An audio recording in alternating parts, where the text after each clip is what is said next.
Welcome to a new battle breakdown on this channel. Today we are taking a look at how a battle between the Borg and the SG-1 Replicators would go. Usually it is ship-to-ship combat, but today I would rather go into close combat since the speciality of the Replicators is not ship-to-ship combat. This battle was requested by Mila Simmers, so I did not forget it. Before we get into the breakdown, I wanted to say if you like this content and you're new to the channel, make sure to subscribe. Also, if you want to support my channel and these videos, make sure to consider becoming a Patreon. Most videos I do are a lot of work and it would be cool if some of you could support it. There's some awesome perks for Patreons, so you won't leave empty-handed. But now let's get into it right after this.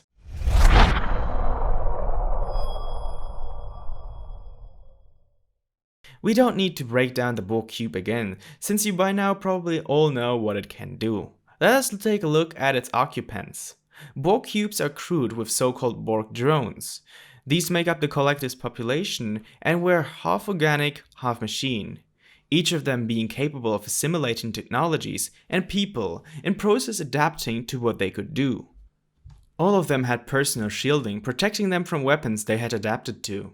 We don't have to take a look at the ship the Replicators use, since it won't play a major role.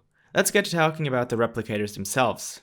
They were a technological lifeform first introduced in Stargate SG-1 that consisted out of multiple blocks which were connected to each other with multiple current pathways.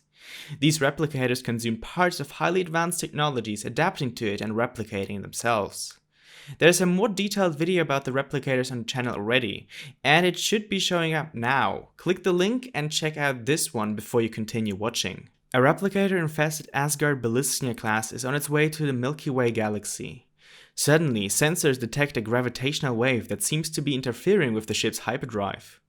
The ship drops out of hyperspace and the Replicators begin to scan the area and figure that they are in the Milky Way, however in the future as it seems. Meanwhile, 15 light years away from the Replicator's position, a Borg cube picks up the strange anomaly and decides to head towards it. The sensors of the Asgard ship pick up the Borg cube as it drops out of warp. Also, its hyperdrive core began overloading, which was intentionally started by the Replicators after they picked up the cube. The Borg take interest in the Asgard ship, and since they are not capable of scanning through the Asgard shields, they decide to approach into close proximity and capture it with a tractor beam. Suddenly, a high-energy pulse originates from the unknown vessel, and all Borg sensors are blinded. A huge bluish energy explosion follows, disintegrating the Ballistia class and melting away the outer hull of the Borg cube. Unknown to the Borg, the Replicators manage to send a transporter signal inside the cube and beam themselves over. With the huge damage to the cube and the still overloaded sensor array, the Borg have no idea what's about to start. The Replicators at this point probably realize that they are not where they belong anymore, and as it seems they have no contact to the other Replicators in the Ida galaxy. They also recognize the Borg tech as being highly advanced and worth to be consumed, so they would immediately start this process and begin replicating.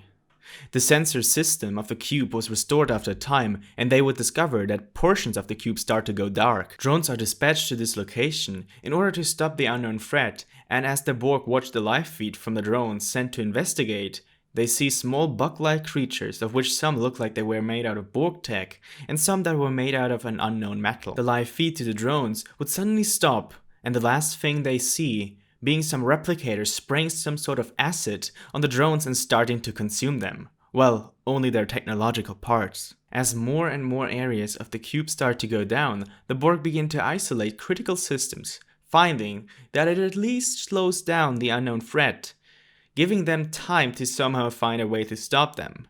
However, with the Borg there's a certain problem. They can adapt to technology that they assimilate, but how do they adapt to something that first of all you have not assimilated yet, and second that starts eating your own ship? With more drones going down and many parts of the ship simply falling to the hands of the unknown enemy, the remaining Borg send a signal to the collective, and the collective does something they usually do when it seems like a cube is inevitably lost. They cut their connection to the hive.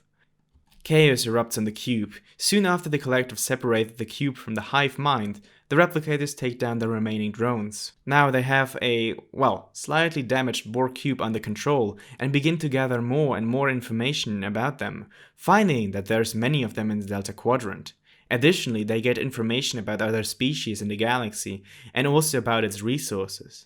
They find out that the Borg count to one of the more powerful and threatening civilizations in the galaxy, and this is when they decide to take their infested cube and go on a rampage through the Collective's territory.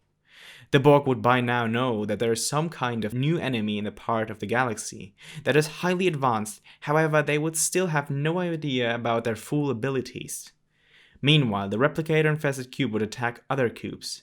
The cube itself is extremely powerful, but we do know that the Replicators are well capable of making the tech they infest even better.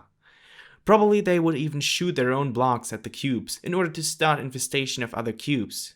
More and more cubes would fall into the Replicators' hands, with them growing in numbers so rapidly that they would begin taking over entire planets, not only controlled by the Borg but also other species. It will probably be a very short time and the Borg Collective falls. The Replicators grown in extremely large numbers, and soon they would spread through the entire galaxy. This is how I think the battle would go. Let me know in the comment section how you think this encounter would work out. Also let me know what other topics I should cover. Again, big thanks to Mila Simis for this request, and thanks for being a Patreon. If you would like to become one and get some awesome rewards, then check out the Patreon link in the description below. Also make sure to check out TrekSphere.com, the sponsor of this video.